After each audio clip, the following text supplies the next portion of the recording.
Subscribe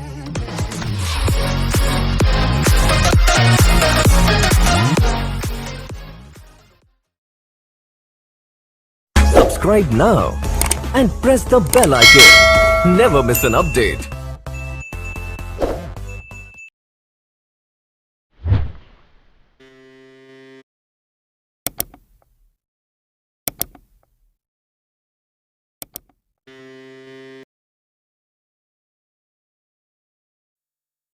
ډاکټر بادشاه وحید صاحب سره چې کوم هومیوپیتیک سپیشلیست ډاکټر دی زموږ په دې علاقه کې ډېرې بیماریانې دي ورځ په ورځ چې هغه خلکو ته ورپېښې دي هغې کې د معدې بیماریانې دي د ګیس ټربل دی هغې کې د ټینشن دي مختلف مرضونه دي موږ به ډاکټر صاحب نه نن تپوس کوو په دغه بیماریانو په حواله باندې چې د بیماریانې د دې د راتلو عوامل څه دي وجوهات څه دي او خلکو لا یا مریضانو لا کم حفاظتي تدابیر چې دي هغه اپناول پکار دي چې هغې په وجه باندې دي د دې مرضونو نه محفوظ پاتې کېدی شي.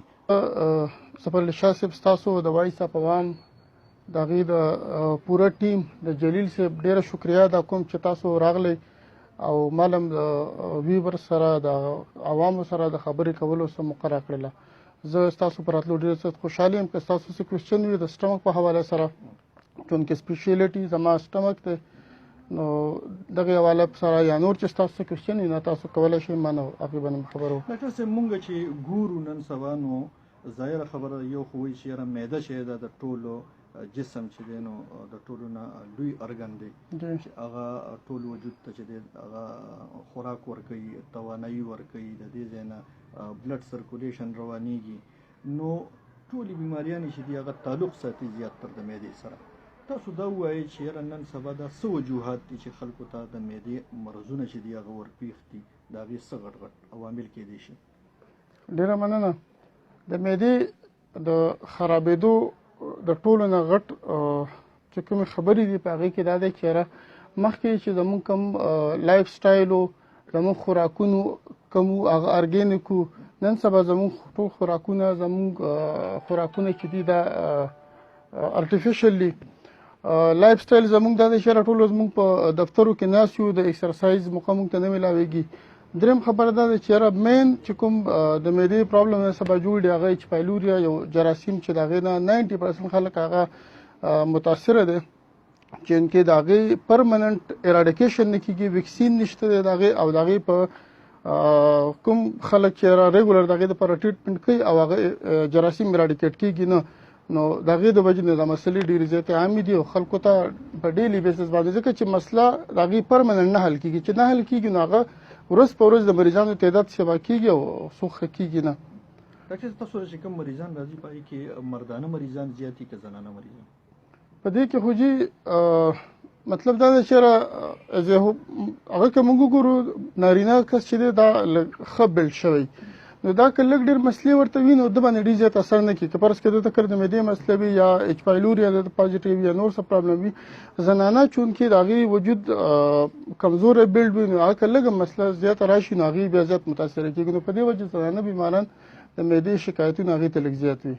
تاسو څه محسوس کوئ تاسو د خپلو مریضانو نو پته لګي چې دلته د هومیو طرز علاج ته چې دی نو هغې ته څومره حوصله افزایي د هغې کېږي او څومره خلک اوس د هغې اعتماد چې دی هغه په دې باندې جوړېږي؟ ګوره مخکې دا وکړه چې یاره خلکو به د معدې ټریټمنټ دپاره همدغه یو قسم طریقې علاج به کوو نو هغې کې به ګرځېدل اخر به ستړي شو بس بیا به روزانه د معدې کپسول خوړل او هغې باندې به خپله ګزاره کوله.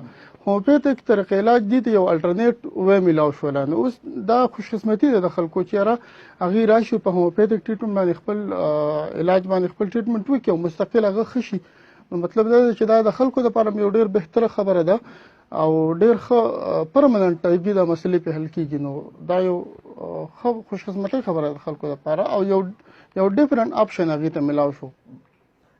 ډاکټر صاحب مونږ چې تاسو چې کوم مریضان دلته راځي په هغې کې د معدې نه علاوه داسې کوم مرض دی چې هغه زیاتتر مریضانو ته دی؟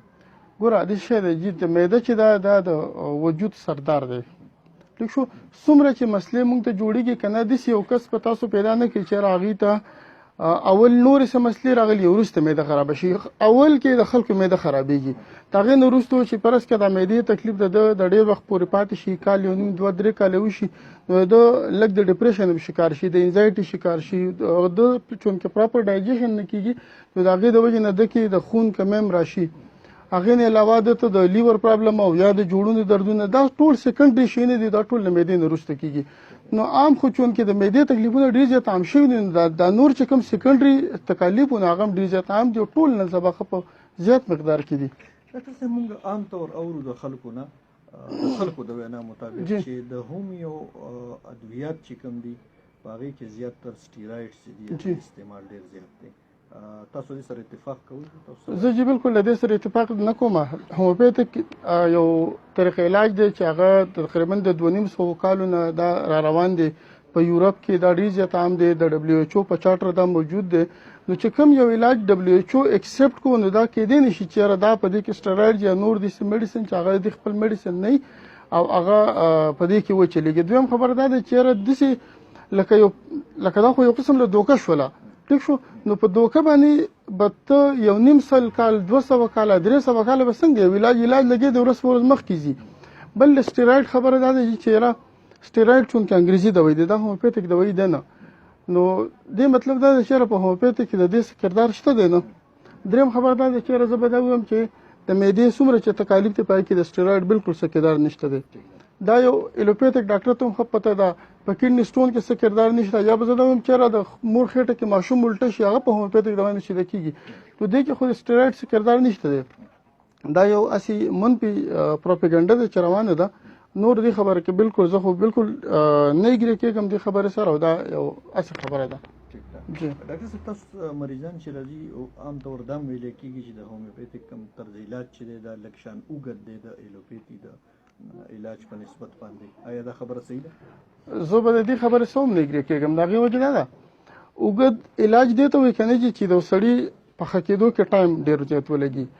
ګوره یو سړی دی چې هغه مختلف علاجونه کوي، د 10 کالو نه د 15 نه یا د 15 کالو نه هغه بیمار وي او مستقل دوايانې خوري چې موږ له کله راشي ټریټمنټ شروع شي 10-15 ورځو کې یا یو میاشت کې یا میکسیمم 2 میاشتو کې د هغه تکلیف داسې ښه شي چې هغه نور د دوايانو خوراک نه مزاد شي او زموږ د دوايانو د خوراک نه مزاد شي. نو زما خیال دی چېرې یو سړی د 20 کالو نه جوړ او په 2 میاشتو کې ښه شو نو د دې نه بهترین علاج په افیکیسي وایز بل نشي کېدی.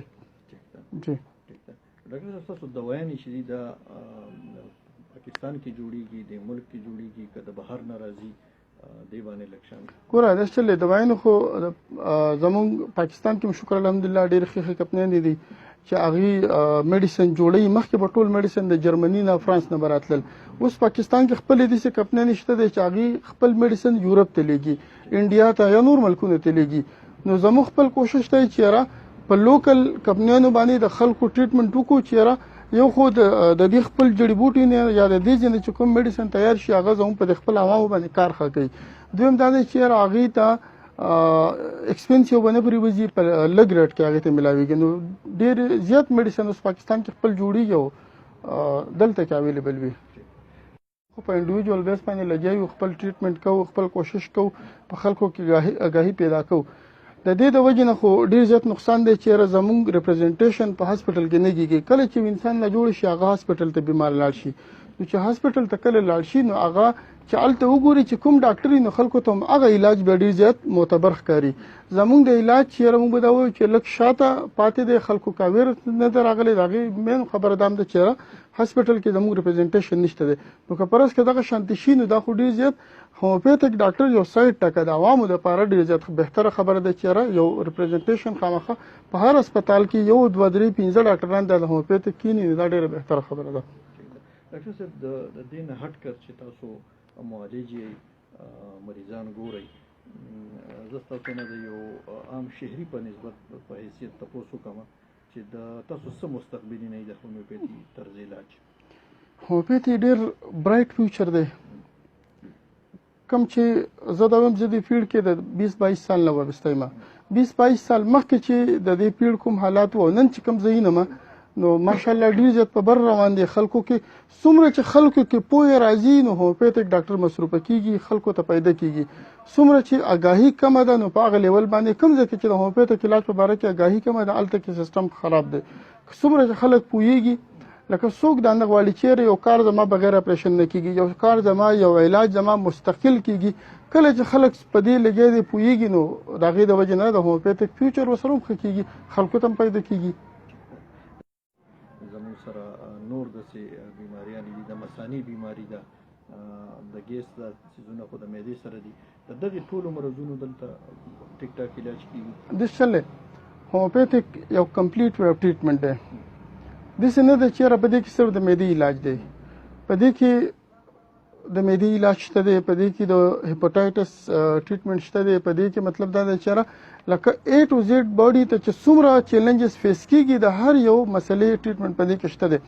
صرف زه به دلته دا خبره وکړم چې یاره خلک وایي چې یاره دا ټریټمنټ دې دپاره دا دې دپاره، نو د هر یو ټریټمنټ خپل یو سکوپ اینډ لیمیټیشنز وي.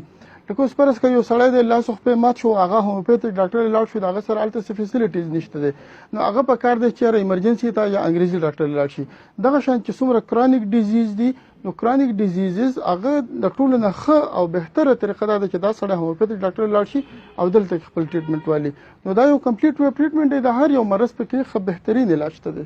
تاسو نه په اخر کې تاسو کوم او هغه دا دی چې وایي چې پرهیز چې دی دا د علاج نه زیات بهتر دی.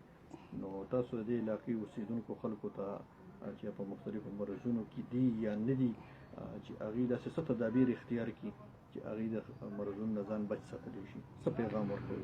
پیغام دا دی جی مونږ وایو چې یاره معده زمونږ دا د وجود سردار دی، که معده زمونږ ټیک وه زمونږ ټول وجود به ټیکي. اوس به مونږ دې له راشو چې د معده به مونږ څنګه ټیک ساتو، یا دا خو د هر چا خواهش دی چې زما معده د ټیکي، خو څنګه یې وساتي زه صرف د هغې دپاره تاسو ته طریقه ښیم. هر کله ګوره پارامي چرګ زمونږ دپاره دا مصنوعي یو سیز دی، ټیک ده که نه جي، په مصنوعي طریقه باندې جوړ شوی دی. د پارامي چرګ نه ډېر زیات یخ اوبو نه، ملپیک نه، پیپسي ویپسي څومره چې مشروبات دي د دې نه ځان ساتل پکار دي. دویم چې کم خوراک مونږ کوو دا کومه لوڼۍ مو خولې ته کړله تر څو پورې، نو دا مطلب دی چې معدې ته لیږل نه دي پکار. که په دې حالات په دې طریقه مونږ خوراک شروع کړو نو زموږ معده به نه خرابېږي. نمبر دو چې کله روټۍ ته کېنېږي نو زما دا میسج دی چې په اسلامي طریقه کېنئ، یو خبره ماته کړي بله سینې ته اړمه کړي. نمبر 3 خبر دا دی چې تاسو روټۍ په قلاره خورئ او مونځ په قلاره کوئ. که فرض کړه مونږ مونځ په قلاره شروع کړو، رکوع زموږ په قلاره وه او په سجده کې مونږ ټیم ډېر ولګوو، نو زمونږ د صحت بیشتره مسلې تشته دې 2-3 خبرو سره هم دا بالکل ټیک کېږي.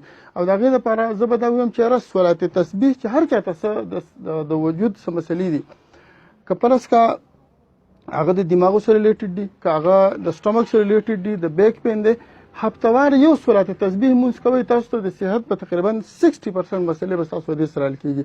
او د معدې مسلې به تاسو دې سره حل کېږي چې تاسو خوراک ښه چقوئ، چې دا څو پورې خولې کې اوبه شوی نه دا معدې ته مه پرېږدئ. انشاءالله چې د معدې زه وایم چې دا بدقسمتي ده چې مسلمان دی او دا د بیمار شي. په کار دا دی چې یاره مسلمان خو زما په خیال کې دا سره نه بیماری دی، که ده په خپل چې کم څه ورته بیان شوي دي په دې باندې د عمل کولی دا به نه بیماری دی. نن زموږ سره د انټرویو کې ډاکټر بادشاه وحید صاحب هومیوپیتھک سپیشلیست ډاکټر چې چکدره کې دی هغه زموږ سره نن انټرویو کې شامل وو. هغوی د مختلفو مرضونو په حواله باندې چې د خپل ماهرانه رایې چې ده هغه ورکړه، خاص کر د معدې په مرض باندې، ځکه چې وایي معده چې ده د انساني جسم کې د سردار حیثیت لري. او ډاکټر صاحب چې دی نو حفاظتي تدابیر هم وښودل د خوراک په حواله باندې، د صفایي سوترایي په حواله باندې.